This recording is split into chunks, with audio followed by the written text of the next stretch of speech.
There's a beautiful verse in Isaiah chapter 58, verse 13, that speaks very much about the laws of the Sabbath, but not in a way that speaks to the laws, as much as it speaks to the spirit of the Sabbath in a very unique and touching way.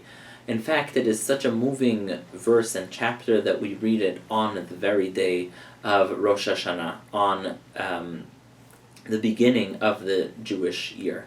And the verse reads as follows: "If you restrain your walking because of it being the Sabbath, from performing your affairs on my holy day, and you call the Sabbath a delight, the holy of the Lord honored, and you honor it by not doing your own ways, by not pursuing your own affairs, and speaking words that are not relevant to the Sabbath, then you shall delight with the Lord, and I will cause you to ride on the high places of the land, and I will give you the heritage of Jacob your father, for the mouth of the Lord have spoken." And so the verse just went through a list of things that speak not to the technicalities of the Sabbath as much as to the spirit of it, the way it should be observed.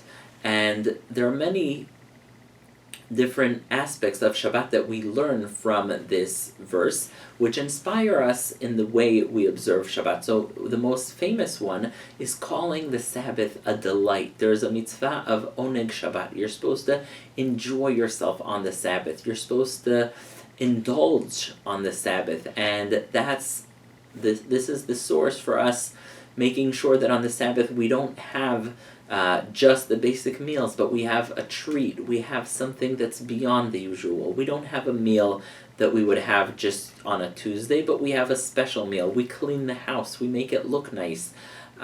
We beautify our homes for the Sabbath and our tables as well. And that's from something we learn from this verse. Another thing that is learned from this verse is a funny term. It starts off with, if you restrain your walking. And what that teaches us is that on the Sabbath, you're supposed to walk in a calm and relaxed fashion, a way that projects the serenity and tranquility and peace in which you're at. And so on Sabbath, you're not supposed to run in a rush. You're supposed to walk in a calm way. There are those who permit running for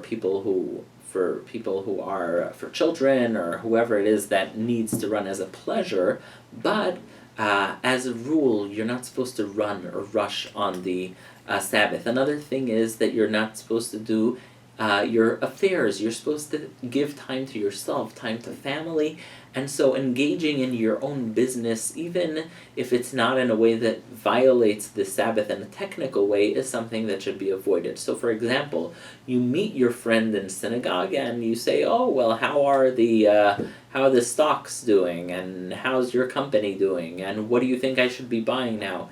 That is something that is business related. And on the Sabbath, we're supposed to stay away from that. We're supposed to engage in talk that is not related to any business. And that's another thing that Isaiah teaches us in this verse. So even if technically there's no prohibition in the Torah about this, the idea is Isaiah is telling us to engage in conversation that is more calm, family-oriented, leisure-oriented, and not business-related. Another aspect of Shabbat that is learned from this is that you don't engage in your own ways or pursuing things that are forbidden. So for example, even if you are not doing something forbidden, just discussing something that you cannot do on Shabbat is something that should be avoided. V'daber davar teaches us that you're not supposed to talk about things that you can't do on Shabbat. So when it's Shabbat, you're not supposed to be talking about lighting fires and driving cars and flying airplanes and all kinds of things that we don't do on Shabbat. Rather, you're supposed to engage in Shabbat-related conversation and something that doesn't involve the desecration of Shabbat. So those are two separate categories. One is mimtzo chefzecha, not speaking about something that is related to your business. The other is v'daber davar, not speaking about something that is forbidden on Shabbat. Everyone knows or has heard the term, or I guess not everyone, but people sometimes in Ashkenazic circles use the term nishtoiv Shabbos geret, something not to discuss on the Sabbath. And the joke has it that a fellow meets his friend and says, I have a car for sale, the nishtoiv Shabbos geret, it's not something that I can discuss on the Sabbath.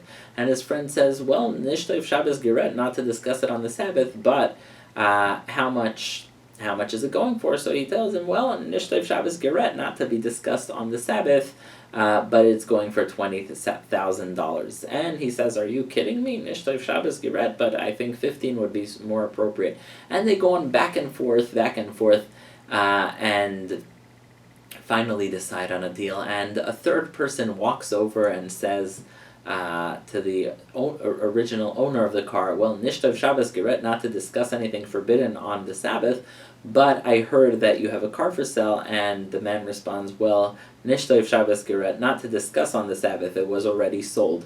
So sadly, people acknowledge that this is the idea, that we're supposed to be discussing about things that are not business related, but unfortunately it's something that commonly people engage in just because it's so easy to fall back into that kind of conversation. And so the bottom line is, on Shabbat we're supposed to walk calmly, delight in the Sabbath, treat ourselves to a special treat, not talk about business or anything that is forbidden to do on Shabbat. Feel free to leave any questions or comments in the comments section. Thank you so much for listening, and Shabbat Shalom.